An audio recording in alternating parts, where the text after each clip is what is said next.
Bismillah ar-Rahman ar-Rahim. In the name of Allah, the Gracious, the Most Merciful. Why did the Prophet Jacob cry for his son Joseph until he lost his vision?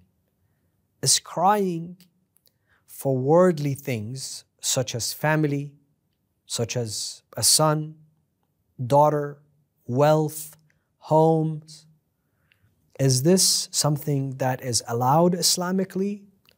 Or are we supposed to have patience and not cry and not show any sign of sadness? What kind of crying is allowed and what kind of crying is discouraged in the religion of Islam? In this ayah of chapter 12, Surah Yūsuf of the Holy Qur'an, Allah subhanahu wa ta'ala says, اذهبوا بقميصي هذا اذهبوا بقميصي هذا فألقوه على وجه أبي يأت بصيرا وأتوني بأهلكم أجمعين. Go to my father with my shirt. فألقوه على وجه أبي يأت بصيرا. Put it on my father's face, he will regain his vision. Why did he lose his vision? Because he had cried for Yusuf alayhi salam for so long. He cried until he lost his vision completely. Is this allowed? Is this okay? And he's a prophet of God. He's not an ordinary man. If an ordinary man would sit there and cry for his son all those years, we would say, come on, don't you have any patience?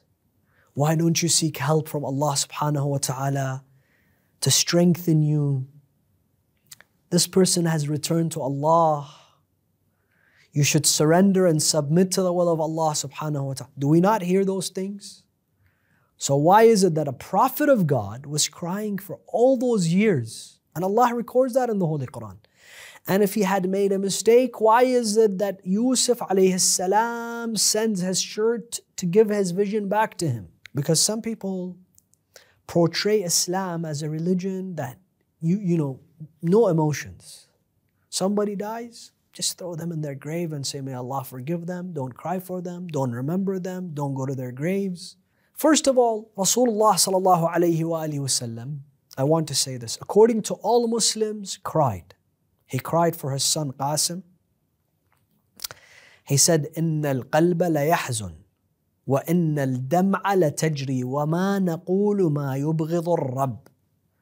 The hearts break, the tears flow, however we will not say that which displeases God.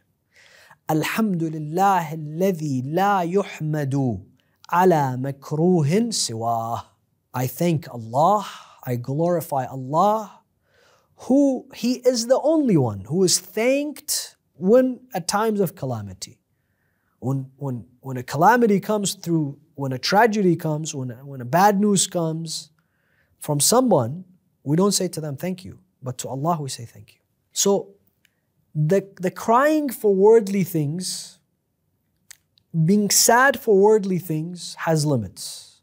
Rasulullah, for example, set the limit at 3 days. After 3 days, we should be able to start the recovery process. And that is why a woman that her husband dies has to wait for so long, but after that she can get married, she can move on. She's not meant to grieve for the rest of her life. That is not acceptable Islamically.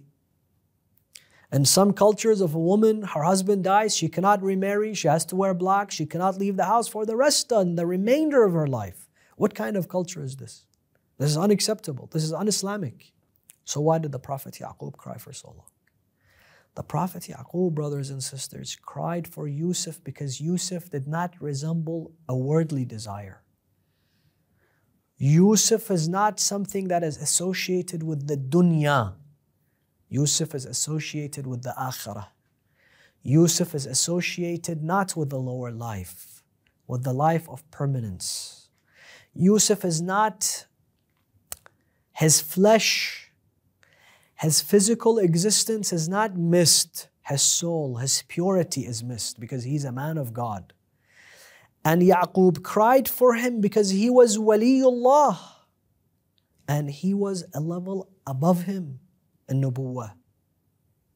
Therefore, he cried for him. And Allah says this crying is okay. That is why the followers of Ahlul Bayt, this is what they understand from the Qur'an. This is what our A'immah of Ahlul Bayt understand from the Qur'an. That it is okay to cry for people who get us closer to Allah subhanahu wa ta'ala, who resemble the friends and the associates and the representatives of Allah subhanahu wa ta'ala. So at the time of the demise of Rasulullah, we should gather and we should shed tears for him. And I ask you, how many Muslims know that when Rasulullah really passed away? Is that even mentioned in the pulpits of the Friday prayer? This day marks the anniversary of the departure of the seal of messengers, Muhammad. Let us show sorrow, let us show sadness, let us shed tears for him. He was the rahmah of Allah upon this earth and is no longer with us. How many pulpits of the Muslims do that? If Yaqub cried for Yusuf for the duration until he was reunited with him, should we not cry for Rasulullah at least for one day out of the year?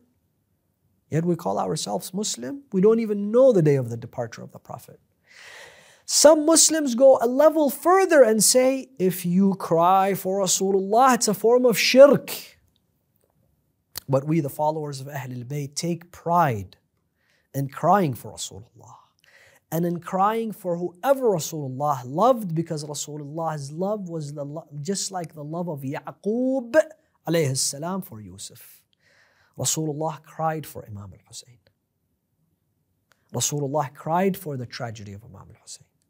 Rasulullah cried and informed the ummah that Fatima al-Zahra will be the first person to go to him at a young age.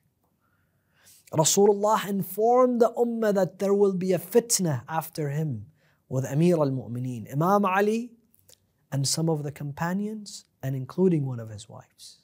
This is mentioned in the books of the hadith. Rasulullah sallallahu alayhi wa sallam showed remorse, showed crying and affection for Imam al-Hussein before Imam al-Hussein was killed. Yaqub was reunited with his son. Nothing happened to his son. Ibrahim, nothing happened to his son. Hussein was killed. Hussein's head was beheaded. You don't think Rasulullah is going to be saddened? So he cried until he lost his vision. Now the time of reward comes.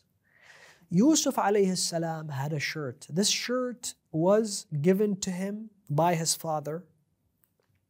Prior to that, it was Ishaq. Prior to that, it was Ibrahim's. When they told him about his father's story, I told you a few episodes ago, he cried. His tears fell onto the shirt of Ibrahim. This shirt of Ibrahim was the shirt where Allah saved him from the fires of Namrud. Shirt that saves, shirt that is blessed. Some people say, why do you touch, for example, the minbar of Rasulullah? Why do you want to touch the dharih of Rasulullah, the grave of Rasulullah, or the grave of awliya Allah? This is a shirt of Ibrahim alayhi salam. It gave the vision to the blind. A shirt. Allah says in the Holy Quran, isn't this Tabarruk? How is Tabarruk as a form of shirk? Ismail, according to this narration, according to this take, according to this lack of knowledge of the Quran, Yusuf should have told his brothers, go and tell my father to ask Allah to give him his vision back. Why did he send a shirt? Some people only memorize the Quran like a tape player, but he does not understand the Quran. They don't reflect on the Quran. And once we reflect and do tadabbur on the Quran and seek lessons from the Quran, we are called the mushrik. We're called the ones that don't understand the Holy Quran. We're called the ones that don't understand the Sunnah of Rasulullah. Quran is above the Sunnah of Rasulullah. Bismillah ar-Rahman ar-Rahim, ayah number 93. اذهبوا بقميصي هذا فألقوه على وجه أبي. Put this shirt upon his face. يأتي بصيرا. He's even speaking of the future. Because according to that understanding of Islam, you have to say inshaAllah and you have to make a dua. What does this say? Allah has powers invested in his wali. Yusuf has already, through the power invested in him, given his father's vision back. He knows Allah has invested this power in him. Allah has given him this authority. يَأْتِ بَصِيرًا وَأْتُونِي. And then, when this happens, again he speaks of the future. وَأْتُونِي بِأَهْلِكُمْ أَجْمَعِينَ. And then bring all of you guys, your father, your brothers, your nieces, your cousins, all of Bani Israel. What happens next? وَلَمَّا فَصَلَتِ الْعِيرُ.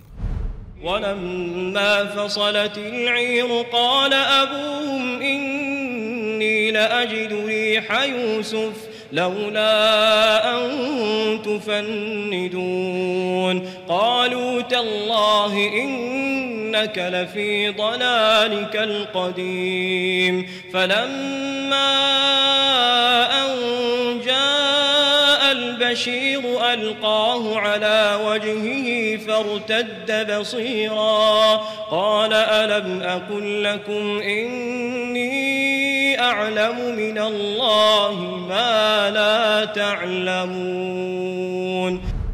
When those guys took the shirt and they left from Egypt towards the Levant, towards Palestine, towards Canaan. وَلَمَّا فَصَلَتِ الْعِيرُ. When they left, the messengers, قَالَ أَبُوهُمْ. 18 days away. Yaqub was sitting, he's blind. None of his sons are with him. He's lonely. قَالَ أَبُوهُمْ. If you believe in the Qur'an, you believe in the Qur'an.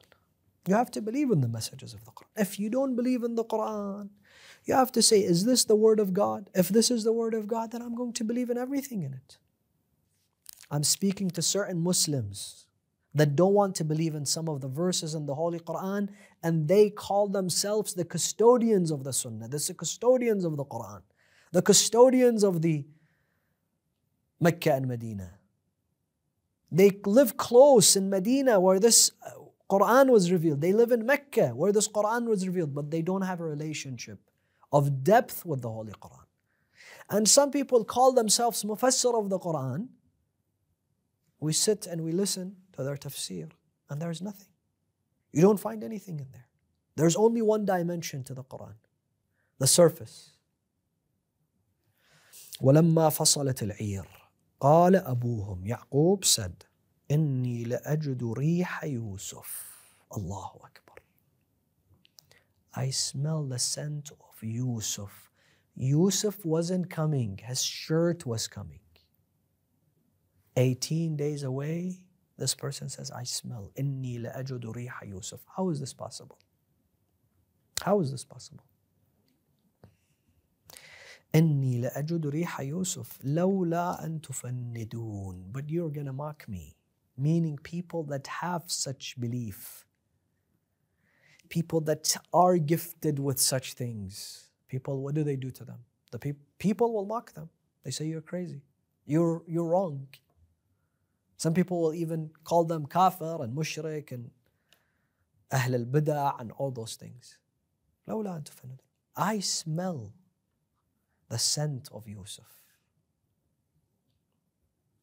It's traveling all the way here. There are so many examples, brothers and sisters, that we can give from the traditions of the Ahl al-Bayt, specifically from Rasulullah sallallahu alayhi wa sallam and his immaculate family, in a hadith that has been narrated by all the Muslims, known as Hadithul Kisa', the hadith of the cloak, where the Ahl al-Bayt entered upon Fatima and Rasulullah was resting in their home. So the first person that comes is Imam Hassan. He says, إِنِّي أَجِدُ عِنْدَكِ رَائِحَةً طَيِّبَةً. I smell the scent of beauty, of perfection. كَأَنَّهَا رَائِحَةُ جَدِّي رَسُولُ اللَّهِ. It seems like it is the ra'iha, the scent of my grandfather Rasulullah. What is this scent? Is this scent, the scent that we buy from the stores, Tom Ford and Creed and... No. This is the scent of dedication, ubudiyyah. This is the scent of prophethood, nubuwwah, dedication to Allah subhanahu wa ta'ala. And then Imam Hussein comes and he says the same thing. And then Amir al-Mu'mineen comes and says the same thing, Imam Ali. And then فَلَمَّا اكْتَمَلْنَا تَحْتَ الْكِسَاءِ, when they all gathered under the cloak, أخذ أبي رسول الله بطرفي الكساء وأومأ بيده إلى السماء. Then he raised his hands to Allah وقال اللهم إن هؤلاء أهل بيتي. Oh Allah, those are my أهل البيت وخاصتي وحامتي لحمهم لحمي ودمهم دمي. My flesh and my blood and their flesh and their blood is the same. يؤلمني ما يؤلمهم. Upsets me what upsets them. If Yusuf was upset, Yaqub was upset. Not the rest of the brothers, only Yusuf. Why? Because he was the prophet. He was the chosen one. That is why Rasulullah says the same thing about Fatima. He says, Fatima is happy when Allah is happy. Fatima is angry when Allah is angry. Those are not in the books of the Shia. Those are in the books of all the Muslims. We just have to open our eyes. We cannot be like the brothers of Yusuf. We see the truth and we know, and there is no confusion, yet we want to walk away from it and not have anything to do with it. What did they say to him? قالوا, it's okay. If I hear this, if you hear this, and if people block us in this way, قالوا تالله إنك لفي ضلالك القديم. You're just saying the same rubbish, نعوذ بالله, that you have been saying for so many years. Oh, you the Shia have been crying for Hussein, as if the crying for Hussein is a crime. You have been crying for Hussein for 1,400 years. You have been wearing black at the time of the demise of Rasulullah for 1,400 years. As if this is a crime. As if this is something we should be shamed for. So they say to him, إِنَّكَ فِي ضَلَالِكَ الْقَدِيمِ. You're never going to change. But what does he know? He has strength, he has iman. فَلَمَّا أَنْ جَاءَ الْبَشِيرُ. When the messenger came. Who was the messenger? The messenger was the same brother that took the bloody shirt to Yaqub. The shirt with the fake blood. He was the one that took it to Yaqub and he cried and he said that the wolf ate our brother. Yusuf alayhi salam, with his compassion, with his mercy, with his forgiveness, the fact that he wanted to take people, especially his family and brothers, closer to Allah, towards Allah. This is a sign of iman. This is a sign of a person who's godly. He says to him, weren't you the one that took the bloody shirt to our father? He said, yes. He said, there is nothing that can wash away that sin today besides you taking this shirt to our father. So he can get his vision back. فَلَمَّا أَنْ جَاءَ الْبَشِيرُ. When he came, أَلْقَاهُ عَلَى وَجْهِهِ. He threw it on his face. He didn't want to waste time. The first thing, let me give him his vision back. فَارْتَدَّ بَصِيرًا. Right away, he got his vision back. قَالَ. What did he say? Yaqub. قَالَ أَلَمْ أَقُلْ لَكُمْ إِنِّي أَعْلَمُ مِنَ اللَّهِ مَا لَا تَعْلَمُونَ.